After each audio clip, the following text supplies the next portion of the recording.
So here's the part nobody explained to you when you were growing up. When the wealthy die, their taxes due too. Let me break it down for you the simplest way possible. You work your whole life, you accumulate all your assets, they look beautiful on paper. You want to make sure that your kids don't have to pay a premium for the amount of success that you incurred. So, you have to ensure that your death equals a reset on everything that you've accumulated, which is what happens in wealthy families when somebody passes away. This is called a step up in basis.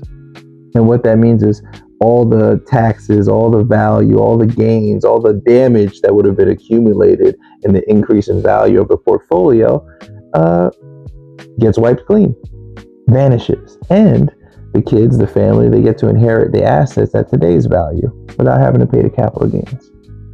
This is why wealthy families don't panic at the time of death.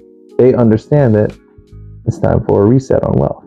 Now, here's the part that's hard for people to understand, but wealthy people use two main tools to make sure that they lock in that wealth.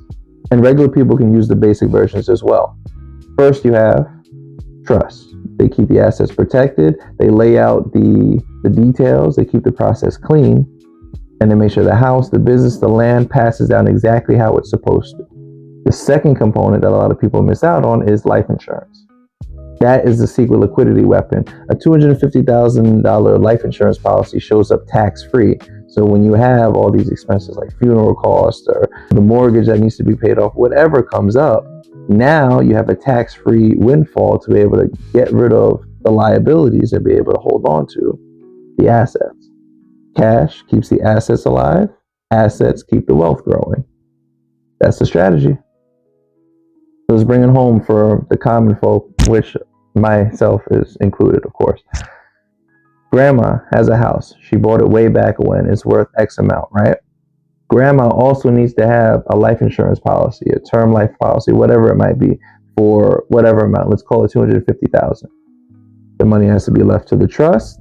The life insurance beneficiary has to be the trust, and there needs to be specific details laid out in the trust on what's supposed to happen. And when grandma passes, in order for all this to activate and be able to work for her family's future, is a will, an affordable term life policy, a trust document, and a trustee. You just need a few intentional decisions and the knowledge that the reset button exists. So now that I've explained to you the concepts of buy, borrow, and die separately, I think I'd like to tie this all together so that we can have a framework on how you can apply this to your own life. And if you're excited to see that, well, I'll see you in the next video.